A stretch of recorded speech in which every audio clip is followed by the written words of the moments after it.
Kita mesti hidup di dalam Yohanes 4 ayat 23 dan 24. Menjadi penyembah-penyembah yang benar, menjadi orang yang sungguh-sungguh mau ikut Tuhan, menjadi orang yang sungguh-sungguh mau menjadikan Yesus itu penyembahan di atas semua penyembahan di dalam hidup kita. Penyembahan di atas semua penyembahan di dalam hidup kita. Itu penting.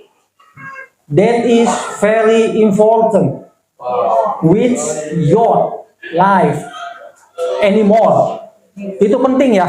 Sebab kalau kita tidak menjadikan dia satu penyembahan yang lebih dari semua penyembahan yang ada dalam hidup kita, kita gagal. Kita akan gagal. Sebab kita akan mencari penyembah mana yang bisa kita jadikan penyembah yang bisa memuaskan hidup kita. Memuaskan hidup kita dalam hal biasanya manusia mencari kekayaan, mencari kemakmuran. Makanya dulu ada teologi kemakmuran. Kalau ikut Yesus diberkati. Kalau ikut Yesus enggak akan menderita. Kalau ikut Yesus dia aman-aman saja, nyaman-nyaman saja. Iya, bisa. Tetapi itu bukan fokus kita. Fokus kita mengenal dia dengan lebih sungguh, dengan lebih detail, dengan lebih nyata, dengan lebih bisa mengatakan kepada siapapun, Yesus the real. Yesus itu nyata, bukan dongeng. Dia kita alami. Kita alami, kita percaya di dalam doa-doa kita, di dalam pergumulan kita, dia itu hadir. Saya katakan, Yesus Jehovah Shammah, Yesus Jehovah Rohe, Yesus Jehovah Rafa, Jehovah Tikesnu, Jehovah Jireh, Jehovah Makados, Jehovah Zivot, Jehovah Nisi. Dia adalah Tuhan gembala kita. Dia adalah Allah penyembuh. Dia juga Tuhan yang membuat kita percaya. Tuhan, saya percaya kepadamu. Bukan kata siapapun, tapi aku ngalamin. Ngalamin Engkau Tuhan dalam setiap detik, menit, jam yang aku lalui, bahkan dalam momen-momen yang gak enak sekalipun. Engkau ada Tuhan dalam hidupku. Kita akan mencari, akan melihat, membuka gagasannya bagi pemuda, bagi pemudi. Jangan takut menyatakan Yesus juru selamat dalam hidupmu. Sebab hanya dia saja yang bisa menolong kita. Hanya dia saja yang bisa membuka hidupmu. Bahkan hanya dia saja yang bisa melihat masa depan yang akan kau lalui. Tapi sebelum sampai ke tahap itu, kita mesti mengenal dia dengan benar. Lagu tadi mengingatkan kita, Tuhan, aku ingin mengenal Engkau. Lebih sungguh lagi. Lebih dalam lagi. Lebih ada maknanya Tuhan. Bahwa Engkau sungguh-sungguh ada dalam hidup kita. Kita buka temanya menjadi manusia baru. Nah, ketika kita menjadi manusia baru, yang sungguh-sungguh kita bertobat, dari bahasa pertobatannya itu bukan alitia, bukan aletheia. Aletheia itu dalam bahasa Yunani artinya kebenaran yang mutlak. Tidak ada kebenaran yang tidak benar dari kebenaran itu selain di dalam Yesus. Itu aletheia. Bahasa Yunaninya 2 Korintus 5 ayat 17. Kita buka firman Tuhannya, temanya menjadi manusia baru, a new man. Menjadi manusia baru di dalam Tuhan Yesus. Ya. Kita buka ayatnya 2 Korintus 5 ayat 17. Kita baca sama-sama ya. Kita bangkit berdiri. Standing, ya, I'm sorry. Maybe I think I can speak English not well. Standing, ya kan? I'm sorry, ya kan?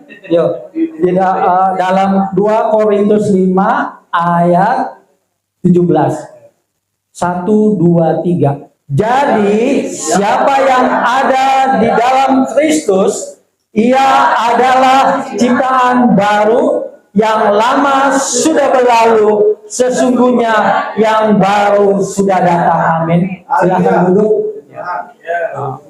Ini ya, penting ya. Jadi Paulus ada di Korintus. Pada masa itu Korintus merupakan sebuah kota kosmopolitan. Kalau mungkin saat ini Las Vegas. atau mungkin tempat perjudian di Macau, atau mungkin di Genting Highlands ya, di Malaysia. Itu tempat di mana maksiat, kejahatan, sesuatu yang tidak benar hidup di tempat itu. Sebabnya kenapa? Di Korintus itu wanita-wanita yang tidak pakai jilbab, bahasa kitanya bukan jilbab ya, kerudung, itu dianggap wanita yang tidak baik. Sebab pada masa itu semua pengikut Tuhan Yesus dia mesti pakai kerudung. Jadi kerudung, maaf ya, sudah dipakai oleh kita dulu, bukan oleh yang terbelakang. Maaf, artinya bukan sampai tahap itu, enggak. Ya, ada orang Katolik, orang Kristen saat ini pakai juga kerudung, biarawati dan lain-lainnya. Tetapi sejak dulu wanita baik-baik yang ada di Korintus, pengikut Tuhan Yesus, dia pakai kerudung. Kalau dia tidak pakai kerudung, dia bisa dianggap wanita tunasusila. Wanita yang bisa dimain-mainkan, yang dianggap bisa dijadikan sesuatu simbol pelecehan seksual. Itu ya. Tetapi di sini dituliskan bahwa jadi siapa yang ada di dalam Kristus, ia adalah ciptaan baru, yang lama sudah berlalu, sesungguhnya yang baru sudah datang. Paulus tahu bahwa kehidupan jemaat Tuhan di tempat itu penuh tantangan.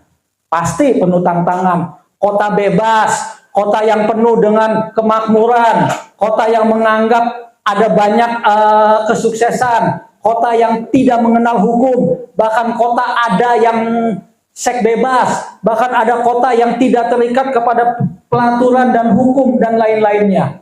Dan Paulus mengajarkan kepada pengikut-pengikut Tuhan Yesus supaya dia punya identitas, punya jati diri, punya kredibilitas, punya sesuatu yang bisa dibanggakan.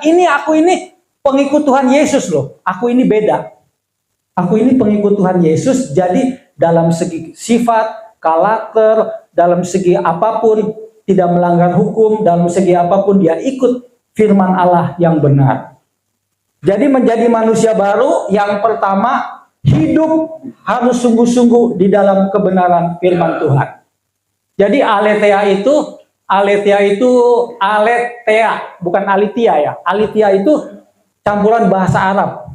Bahasa Arab, jadi nanti beda. Kalau aletheia itu artinya kebenaran yang mutlak, tidak ada kebenaran yang lebih benar daripada dia, sebab kebenaran itu datangnya dari Tuhan. Jadi yang pertama, menjadi manusia baru, kita harus punya integritas hati nurani yang murni, ikut Tuhan. Yang pertama, memiliki integritas hati nurani yang murni dalam Tuhan. Itu nggak gampang. Sebab integritas, kemurnian, hati nurani itu berbicara mengenai sebuah kenyataan bahwa ya, aku murid Tuhan Yesus yang sesungguhnya. Ada ilustrasi mengatakan begini.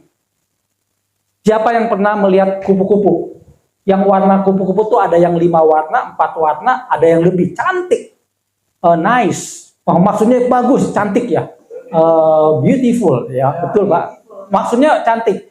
Tapi tahu nggak dasarnya itu kupu-kupu dari mana?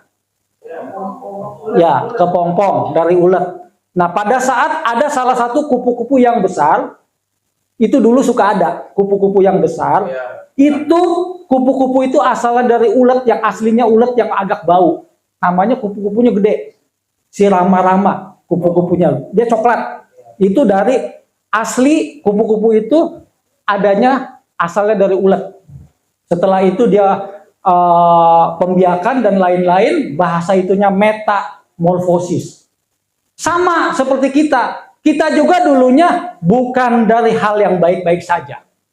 Ada banyak dosa, ada banyak pelanggaran, ada banyak kepahitan, tidak bisa mengampuni, bahkan ada hal lain, mungkin kita menjadi tukang gosip, bahkan mungkin bisa menjadi pemfitnah, bahkan kita mau melakukan hal-hal yang jahat, yang tidak sesuai dengan standarnya Tuhan.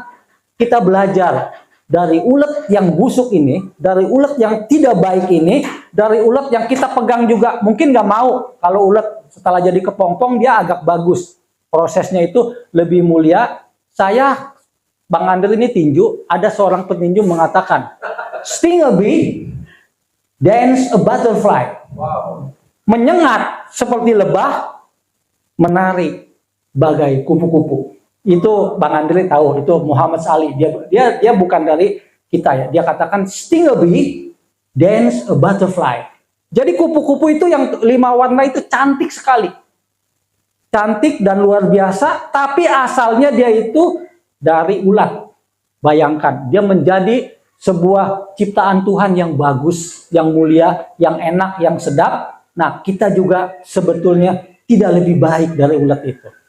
Nah, kalau kita nanti sudah meninggal, maaf ya kan, pengen hidup masih lama, maksudnya jangan ada bahasa itu, ingin hidup lebih lama lagi, jangan ada bahasa itu, masuk, kita dikuburkan, kita menjadi raja cacing. Pasti tubuh kita ini digerogoti oleh cacing di tanah, dan Tuhan memberikan tanda kepada kita. Tidak ada nilainya. Kita itu seperti kupu-kupu, seperti ulat. Oleh sebab itu kita perlu perubahan sikap. Perubahan sikap dalam hidup kita dimulai mengenal Yesus dengan sungguh-sungguh, bahkan melekat. Ini melekat. Kalau ikut Yesus, dia harus melekat. Melekat itu artinya jadi tahu, mengalami Yesus itu bukan hanya cerita saja, tapi mengalami dia itu yang saya sebutkan tadi. Jehovah Jireh, Jehovah Rohe, Jehovah Nisi, Jehovah Makados, Jehovah Rafa, Jehovah Zivot, Jehovah Tikesnu, dan lain-lainnya. Ada sifat karakter Tuhan Yesus yang mulia di dalam hal-hal yang paling baik, yang paling hebat yang harus kita lakukan. Yang pertama, kalau kita mau menjadi manusia baru di dalam Kristus, yang pertama kita harus memiliki integritas dan hati nurani yang murni. Kolose 3 ayat 23. Memiliki integritas dan hati nurani yang murni. Ini penting. Sebab kalau kita belum sampai ke persoalan ini, kita tidak akan bisa menjadi manusia baru di dalam Kristus. Saya bacakan ya. Apapun juga yang kamu perbuat, perbuatlah dengan segenap hatimu seperti untuk Tuhan dan bukan untuk manusia. Jadi Athena, Korintus, Kolose, setelah itu Efesus ada di Turki. Itu Efesus itu di Turki ya. Kalau Athena sama Korintus itu ada di Yunani. Jadi Paulus tuh ke Roma, dia keliling-keliling ke Eropa. Dia mendapatkan wanita Eropa Kristen pertama, itu namanya Lydia. Dia dapat di Makedonia atau di Antioquia. Lydia adalah orang Kristen Eropa pertama yang dimenangkan oleh Paulus. Mungkin kalau cerita sekolah minggu, Lydia itu tahu, dia itu penjual kain lenan yang paling bagus. Jadi artinya desainer. Desainer pertama yang dimenangkan kepada Tuhan Yesus, suku Eropa adalah Lydia. Jadi itu ya, kalau sekolah minggu suka ada kuis tuh. Yang sekolah minggu abang diapalin ya. Wanita Eropa pertama yang jadi Kristen adalah namanya Lydia. Bukan Lydia anaknya Pak Sony ya. ya, ada Lydia. Makanya maksudnya itu ya kan. Dia itu desainer. Jadi dimenangkan oleh Paulus. Paulus sendiri pekerjaannya adalah tukang kemah. Dia tukang kemah, dia ahli arsitektur, dia juga adalah guru, dia juga adalah seorang yang ahli dalam bahasa-bahasa yang dikuasai pada saat itu, termasuk bahasa Aram, bahasa Latin dia bisa, juga bahasa Yahudi. Jadi dia itu kelahiran dari Tarsis, Kilikia itu adanya di Turki. Jadi itu pengajaran sejarahnya nggak boleh salah, nanti kalau salah diprotes sama Pagem. Jadi harus benar-benar teliti. Jadi dari Roma dia ke Yunani, Athena dulu, setelah Athena Korintus, setelah itu Kolose, ke Filipi, dia jalan-jalan ya. Jadi dia punya banyak pos PI, ada banyak pos PI yang dimuridkan oleh Rasul Paulus, dan dia menangkan. Bukan Yahudi saja, non-Yahudi juga dimenangkan. Jadi yang pertama, memiliki hati nurani yang murni dan juga integritas. Apa sih integritas itu? Nah, gini ya. Suatu ketika ada seorang pekerja, kisahnya cukup nyata. Dia kerja sebagai baby sister di Taiwan. Di Taiwan. Itu ada di YouTube-nya. Dia kerjanya sebagai baby sister, tukang sapu, tukang lain-lain, merawat juga anak yang agak invalid, agak cacat. Tetapi oleh si bosnya itu dipasang CCTV, dipasang juga CCTV ya, pasang CCTV. Jadi ada perekam aktivitas dan tindakan. Si pembantu ini, si baby sister ini, saat ini sebutannya bukannya baby sister lagi, asisten rumah tangga ya. Itu melakukan sesuatu semuanya itu dengan baik, dengan benar. Termasuk anaknya juga nakal, anaknya apa? Orang ini nggak pernah mukul, nggak pernah mukulin, nggak pernah apa. Dia lakukan dengan taat, dengan setia. Bukan pengikut Tuhan Yesus. Dia lakukan dengan taat, dengan setia, dengan benar, tidak pernah ada kecacatan.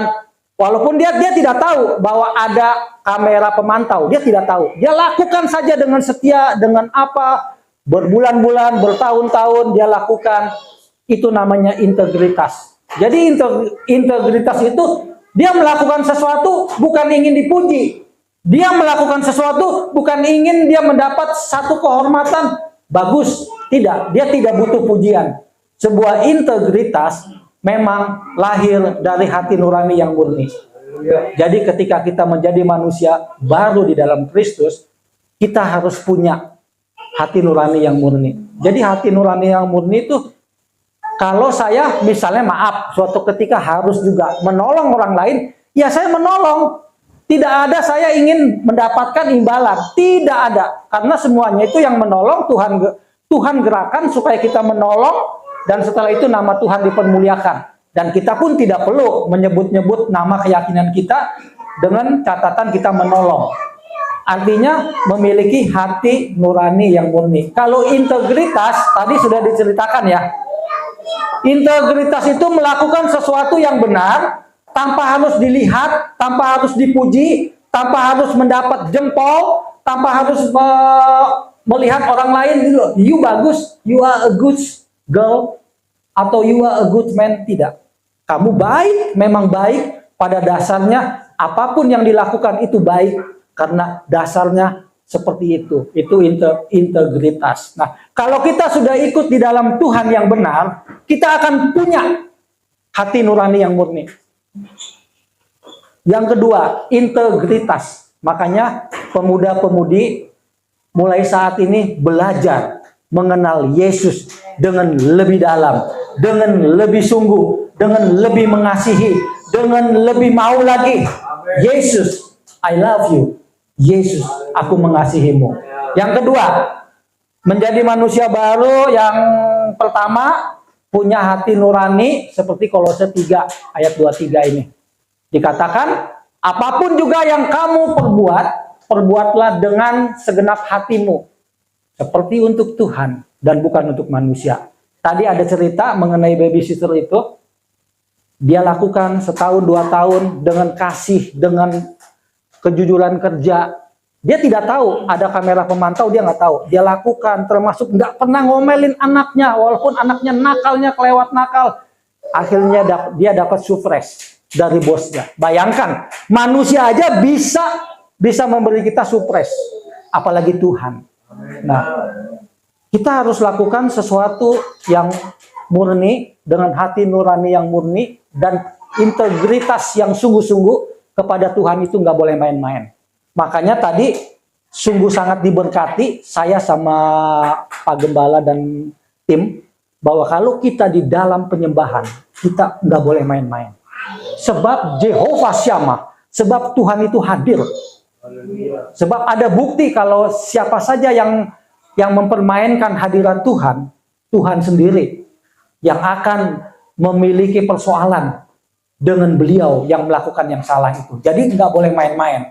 Memang kita sulit, ada fokus pikiran. Pikiran mungkin hari ini nggak jalan nih, usaha apapun nggak jalan. Tadi Bu Gem udah tegur, nggak jalan kenapa? Kamu nggak pernah setia. Memberikan apa yang milik Tuhan, kamu rampok, kamu ambil. Oleh sebab itu, Tuhan tidak memiliki persoalan untuk memberkati kita. Karena saya alamin. Jadi saya sungguh-sungguh merasa bahwa di tempat ini saya makin waktu demi waktu, momen plus momen, saya makin dibukakan. Kalau ikut Yesus, kita tuh nggak boleh main-main.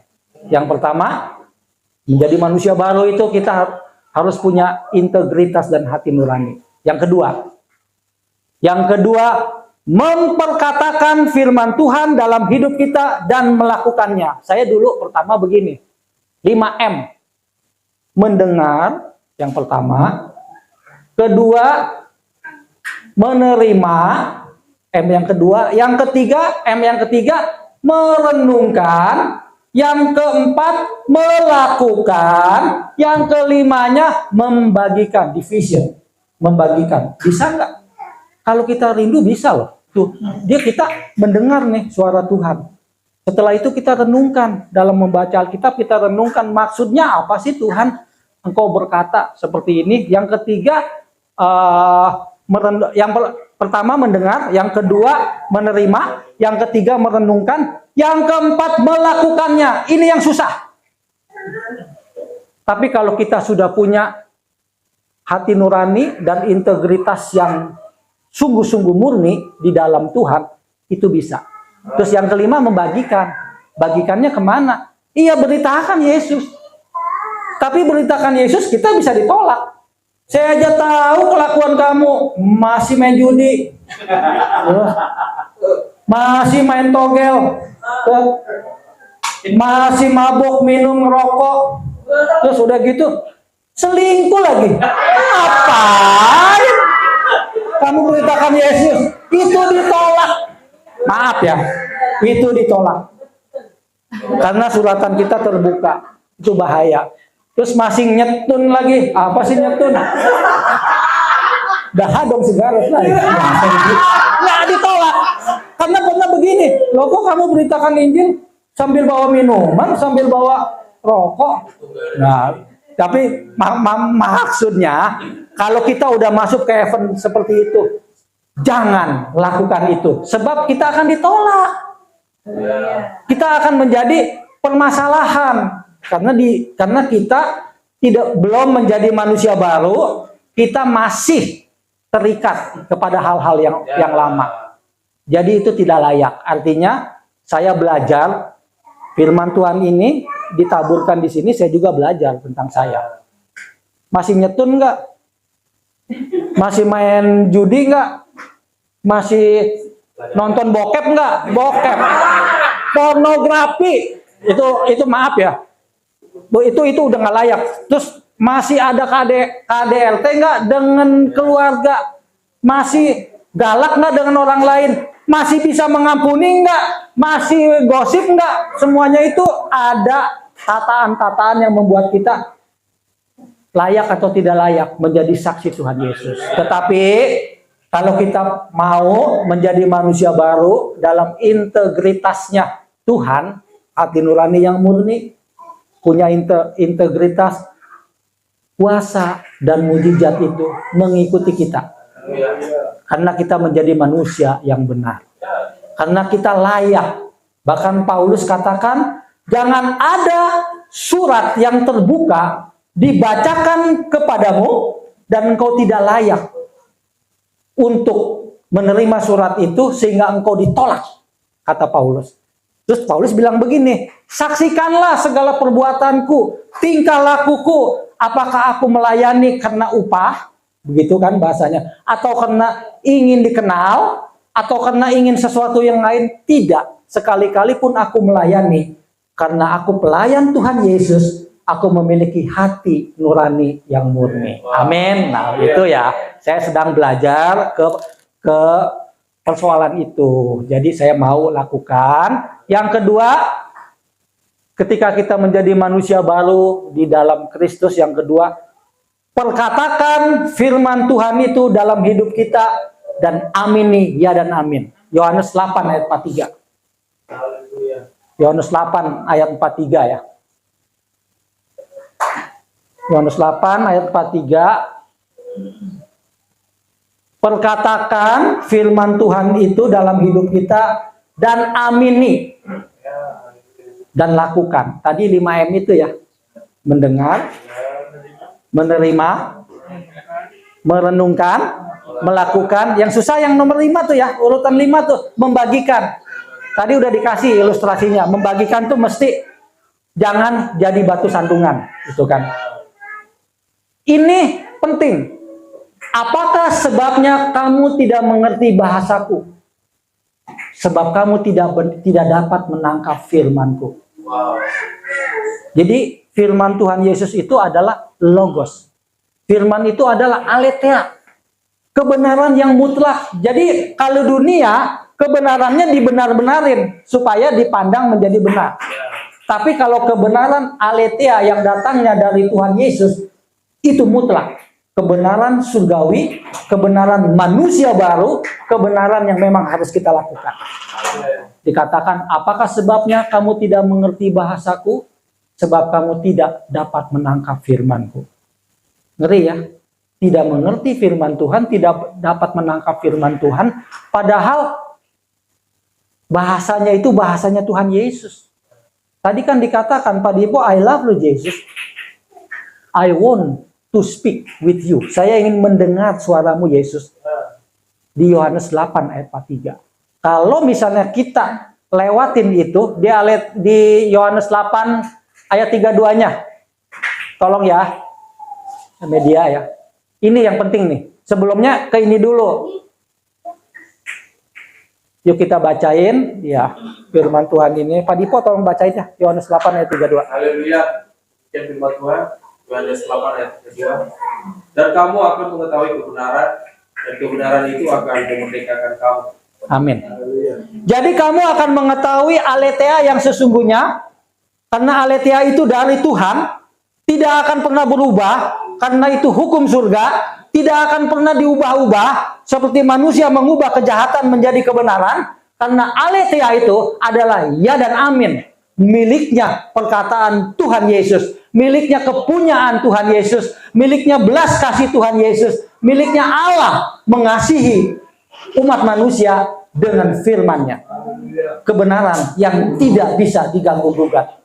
Kebenaran yang harus kita ambil, kita jadikan gaya hidup kita, dan kita bisa disebut murid-murid Tuhan Yesus, anak-anak Tuhan Yesus, yang suatu ketika kita memberitakan tentang Dia, kita tidak ditolak. Sebab kita punya aletheia. Kita tidak punya kepalsuan, kita punya aletheia. Kita punya kebenaran yang mutlak itu, kebenaran yang dari Tuhan. Yang ketiga, kita akan selesaikan.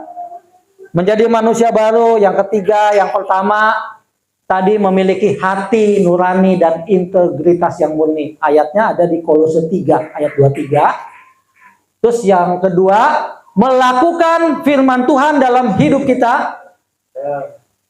Dan imani itu ya dan amin. Yang ada 5M tadi ya.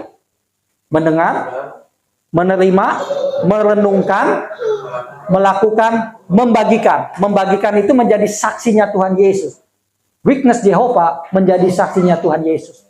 Tetapi dia membalik aletheia, aletheanya dibalik oleh dia. Dia membenarkan tentang dia menyalahkan tentang keilahian Kristus dengan sistem Nestorian, dengan sistem Arianus dan Nestorian itu tidak mengakui keilahian Tuhan Yesus. Sama seperti saudara kita Bani Lebayot dan Bani Kedar. Ya, saya percaya kepada Isa Al-Masih, kepada Yesus, tetapi dia sebagai utusan. Hanya itu saja, dia bukan Tuhan dan juru selamat, dia utusan.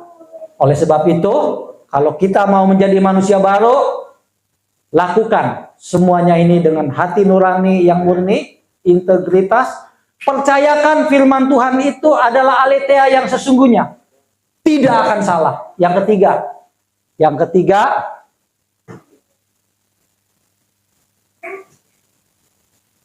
ketiga adalah yang paling gampang kita lakukan, ada di dalam Jangan mencari upah dunia. Ingat ya, jangan menjadi pengikut Tuhan Yesus karena diiming-iming oleh upah dunia. Tetapi ingat bahwa manusia baru, dia bukanlah serigala. Manusia baru, dia bukannya tidak peduli kepada domba-domba. Jadi manusia baru itu orang yang sungguh-sungguh sudah diubahkan oleh Tuhan Yesus. Dan dia bukan gembala upahan. Ada loh perkataannya, gembala upahan dan gembala non upahan. Kita ada di mana nih? Ada di gembala yang bukan upahan, ada gembala yang upahan. Ada gereja-gereja yang memang menjungkarbalikan sistem ini. Jadi kalau gerejanya, jemaatnya miskin, dia tidak dilayani. Kalau di sini bersyukur, kita masih disalami oleh pemimpin kita. Ada gereja, mungkin karena jemaatnya banyak, yang sulitnya tidak bisa dilayani oleh dia. Bukan berarti dia jahat, tidak. Tetapi jangan menjadi gembala upahan. Jangan menjadi gembala karena uang. Jangan menjadi gembala karena tidak peduli kepada apa yang pernah Tuhan Yesus lakukan. Jadi kita harus sungguh-sungguh menjadi manusia baru di dalam Tuhan. Yang pertama, memiliki hati nurani dan integritas yang murni. Yang kedua, melakukan firman Tuhan. Yang ketiga, jangan menjadi gembala upahan. Itu bahasanya kejam. Ada salah satu pendeta namanya Pendeta Stephen Tong. Itu pendeta yang anti kepada karismatik. Dia bilang begini, ada gembala yang hidupnya tidak peduli kepada jemaat. Hanya peduli kepada yang makmur untuk memakmurkan dirinya. Ada peduli kepada orang yang memang berkepentingan, yang punya kontribusi untuk dia. Tetapi saya, kalau diutus oleh Tuhan menjadi gembala, saya akan layani siapapun. Seperti Yesus layani tanpa melihat siapakah dia. Itulah gembala yang baik. Mungkin Pak Stephen Tong bilangnya seperti itu. Tetapi kita tidak tahu apa yang dia lakukan. Tapi ingat, menjadi manusia baru, dia tulus melayani Tuhan. Tidak ada iming-iming, tidak ada apapun, karena tahu semuanya itu Tuhan yang akan membalasnya. Kolose 3 ayat 24. Nah, ketika kita menjadi gembala yang sungguh-sungguh, tapi lebih tepat pelayan Tuhan yang sungguh-sungguh, ini upahnya yang dari Tuhan. Yuk kita bangkit berdiri, setelah itu ditutup firman Tuhannya. Ya, kita baca sama-sama ya. Demikian firman Tuhan, 1, 2, 3. Kamu tahu bahwa dari Tuhanlah kamu akan menerima bagian yang ditentukan bagimu sebagai upah. Kristus adalah Tuhan dan kamu hamba-hambanya. Kalau kita bisa bilang, kita adalah keset, kita adalah doulos. Jangan dia bolos ya, dia bolos itu setan. Dan kita melayani untuk Tuhan, bukan untuk respek apapun. Karena Tuhan katakan, kamu akan menerima bagian yang ditentukan bagimu sebagai upah. Kristus adalah Tuhan dan kamu hamba-hambanya. Bahasanya ini hambanya, dan kamu hambanya. Ingat ya, yang pertama, menjadi manusia baru, kita memiliki hati nurani, integritas yang murni. Yang kedua, melakukan firman Tuhan dalam setiap hidup kita dengan ya dan amin. Yang ketiga, jangan menjadi pelayan Tuhan upahan. Karena waktu menjadi pelayan Tuhan upahan, kita akan kecewa. Kita akan, I am very disappointed about my services, my ministry. Saya akan kecewa karena yang saya harapkan itu sesuatu nominal. Tetapi kita nggak tahu bahwa Tuhan berkata upah kita adalah kemuliaan dari Tuhan Yesus yang tidak bisa diukur dengan belian, dengan intan, dengan apapun. Itu sangat-sangat kita harus jadikan teladan dalam hidup kita. Mari kita lakukan 3 hal ini. Saya akan berdoa dulu.